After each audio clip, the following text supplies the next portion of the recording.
और इस वक्त की बड़ी खबर आ रही है जम्मू कश्मीर से, जहां भारत की जवाबी कार्रवाई में पाकिस्तान को एलओसी के पार भारी नुकसान पहुंचा है। खबरों के मुताबिक भारत की जवाबी कार्रवाई में पाकिस्तान के 10 आर्मी पोस्ट तबाह हो गए हैं। आपको बता दें कि पीओके में पाकिस्तान के ये 10 आर्मी पोस्ट थे जो भारतीय सेना की जवाबी कार्रवाई में तबाह हो गए हैं।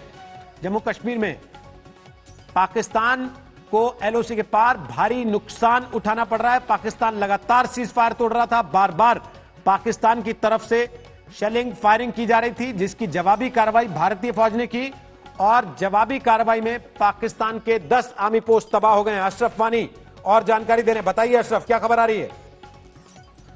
रोहित, दरअसल कल जबरदस्त इस अंदाज से आपने कहा कि पाकिस्तान की तरफ से युद्ध विराम का उल्लंघन हुआ था। नियंत्रण रेखा पर कई सेक्टरों में पाकिस्तान की तरफ से जबरदस्त गोलीबारी हुई थी, जिसमें भारतीय सेना का एक जवान भी शहीद हुआ था। एक पुलिसकर्मी जो कि छुट्टी पे था रजौरी का, उसको भी वो भी घायल हुआ था।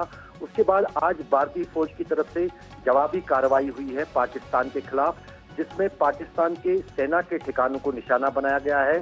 और सूत्रों के अनुसार जो पाकिस्तानी कब्जे वाले कश्मीर से खबरें आ रही हैं, उसमें बताया जा रहा है कि करीब 10 फौजी ठिकानों को नुकसान पहुंचा है भीमबर गली और पुंछ सेक्टर में, जो कि नियंत्रण रेखा के उस पार पाकिस्तानी कब्जे वाले कश्मीर में इलाका आता है।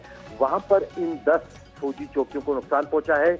कितना जानी नुकसान हुआ है पाकिस्तानी सेना का, उसके बारे में भी फिलहाल जानकारी नहीं है, लेकिन जो सामान वहां पर था, जो पोस्ट थे, वो तबाह हुए हैं पाकिस्तान की इस कार्रवाई में। भारतीय फौज ने औपचारिक तौर पर इस बारे में कुछ बात कही है, कोई जानकारी दी है अभी तक या देंगे?